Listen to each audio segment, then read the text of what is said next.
Hi everyone, it's Ali here. Lovely to connect with you. It's our 4th week of lockdown and 3rd week of the online journaling group. I really hope you've been enjoying it so far, and please don't feel pressurized to complete any of the activities.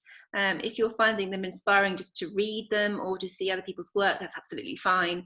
And if you are creating, just do the ones that speak to you.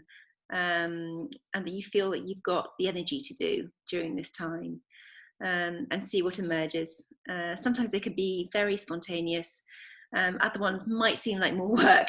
And actually, the reason I'm here today is because I'm wanting to share an activity with you that at first glance seemed like a lot of work.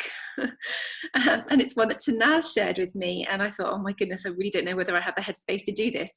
And yet I did decide to persevere, and I realized actually it was fine, and I really enjoyed it. And this week is our week on mandalas, and today we're going to be drawing a labyrinth. I'm going to be drawing a labyrinth and hopefully inspiring you to do one and reassuring you that it's not as difficult as it first appears.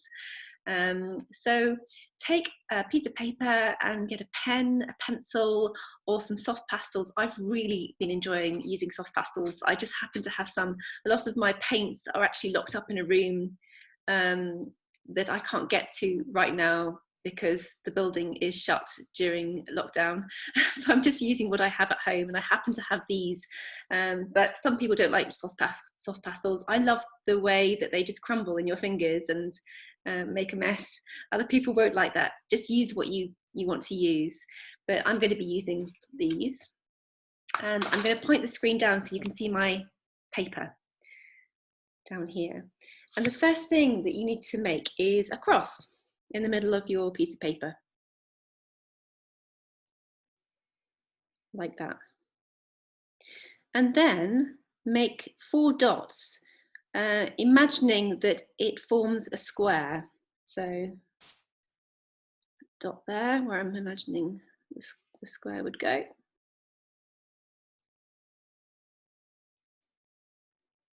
Like that. And once you've done that, you need 3 L shapes. 1, 2,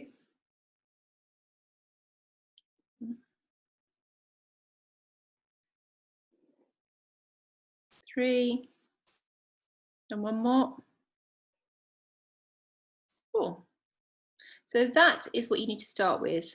And the great thing about soft pastels I found is that there's no pressure for me to be exact. And maybe with a pen, I kind of find that I think, oh, the proportions aren't, quite exact. But actually, I don't mind that. So for me, yeah, that's what soft pastels are great for in my mind. Giving almost taking the pressure off the need to be exact.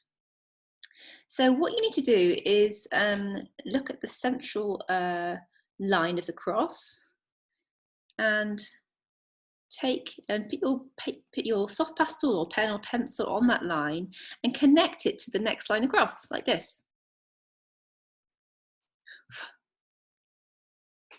And then go to the next line across and connect it to the dot, which is 1 along. And then what's next? There's a dot there, so I need to work with the dot and take it all the way around until I reach this line here. So I'll do that now.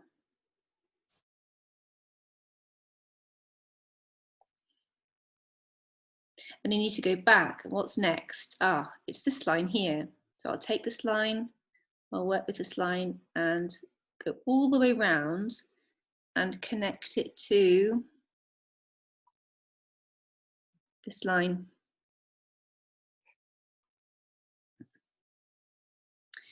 And then again, I have to go back. What's next? That's next, this one here. So I take my soft pastel and take it all the way around. And connect it to this line. What's next? I go all the way up. That one's next. So I'm just tilting the paper so you can see it a little bit better. Take it all the way around.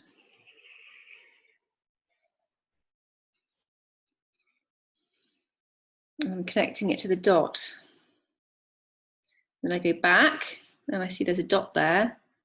So I connect to the dot and I take it all the way around. All the way around here. So I get to the other side and I see that I need to connect it to here. There we are. I go back. And the next one to do is this line. Connect with this line, take it all the way around.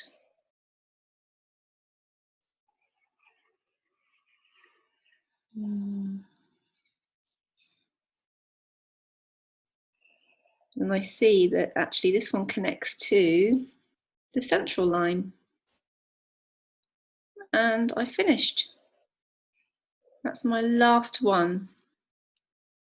And this will become my entrance here. And what I've really enjoyed doing, making mandalas in the past, is putting something in the center to mark out the center of the labyrinth. You might wish to imagine there's treasure there, or maybe it's a minotaur. You can go on a real journey with this in your imagination. I'm going to imagine there's some kind of treasure there, so I'm marking it out with some gold. And then, once you've done that, you can take another colour and go on that journey. So I'm going to start here and go all the way in. And what I love about labyrinths is that you just can't go wrong. Once you've marked it out in the way that I've suggested, you just carry on following the path and trusting that it will lead you to the center. I find it very mindful.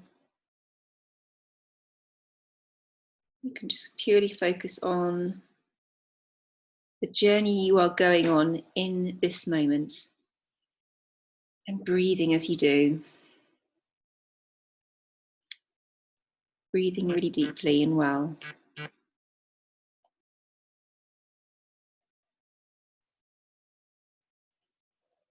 Taking your time. Oh, I'm so close now, but not quite there. I have to go all the way around.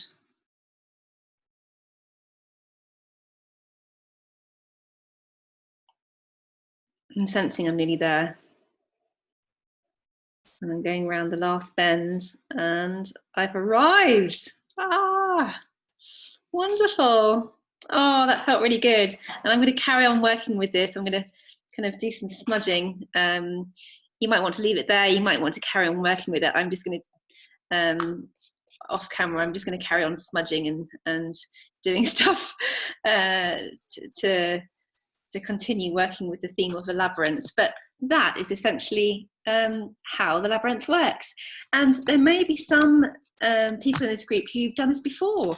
If you have, please tell us. And maybe you have another labyrinth design. If you do, then again, please show us how your labyrinth works. It'd be lovely to kind of share the learning here. And this is just a starting point. It doesn't have to be static on a piece of paper. You might wish to walk it out. And as we said yesterday, you know, mandalas can be kind of walked and experienced. And so there might be a way, if you've got some chalks and some paving slabs outside, for you to draw it outside and walk through it. And if you don't have any paving slabs outside, you might wish to draw it inside somehow. And if not, simply just take your pen for a walk or your finger for a walk. I'm going to do that as I'm smudging it through on my next journey. I might do it a few times, but just enjoy it and see what comes up for you, and see where your mind takes you, what journey you're going on, and thinking about that trust of knowing that you just put one foot in front of the other, or in this case, just sliding my finger along the route and knowing that I'm not going to go wrong. It's going to lead me to my treasure. There we are. I'm going to carry on working on that and having fun today with that.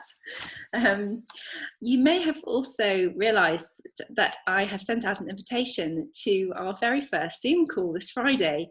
Tanaz and I are really excited about this because rather than just doing a Zoom chat, we thought we'd actually do a live creative experience.